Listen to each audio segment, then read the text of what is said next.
There's 7 main events that we regard as overall disc sports. And it's easiest to start with the ones that are purely individual events, and these test the skills of a disc thrower in all sorts of capacities. The first one that's easiest to understand is distance, and that's simply you put a line down in the grass on a nice open field, and throwers have a couple of minutes to make 5 throws, and the farthest one is measured, and the thrower with the longest throw wins the day.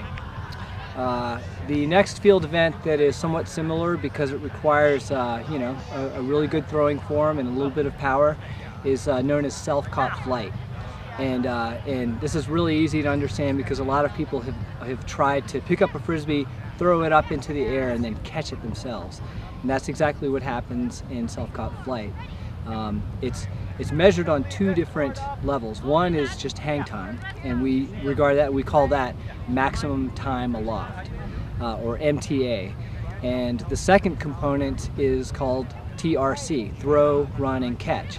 In MTA, we just measure the hang time with the stopwatch from the moment that you throw to the moment that you catch, and you have to catch cleanly with one hand. And in throw, run, and catch, we measure from the throw to the catch in distance, typically meters. So those are 2 primary field events, and then a third event that measures the skill of an individual thrower is called accuracy. And so we have a target that is about 3-4 meters square, and a thrower has 7 stations to throw at that target. And you have 28 opportunities total to hit that target, to throw through that square. And there's 4 angled positions from each side, or 2 from each side, and 3 straight on. So you get 28 chances to hit the target. Then another event that measures the ability of a disc athlete to throw and run, their endurance, measures their endurance and their foot speed, is called discathon. And the easiest way to explain this is that it's a slalom course, usually set up in a really nice park with a bit of terrain and a lot of trees and natural features that can provide obstacles to a skilled thrower. There's a start line, throwers line up, typically 4 or 5 throwers line up, and there's a cadence call to start the race with a stopwatch, and the throwers take off, and they carry typically 2 or 3 discs. You have to have 2 discs in your possession through the whole race from start to finish. If you end up with only 1 disc, you're disqualified. But basically the disc has to travel the slalom course. The thrower can take any line he or she wants. So it combines your ability to run fast and to think smart as a thrower, to make the disc cut off area so that you don't have to run as far as the other racers. It's very exciting, especially to see 4 or 5 racers shoulder to shoulder trying to make their best throws and get through without any mistakes, to make that last long shot, usually over a body of water or maybe a fake lake, and to hit the finish line. Then we have another event that a lot of people know about, and that's disc golf. That has been a part of the overall from the very beginning. It's a very popular sport on its own, but within the overall community it also measures a critical skill of an individual thrower, and that's to make it all the way around 18 disc golf holes consistently and efficiently, and we all know about disc golf, so that is a part of what we do.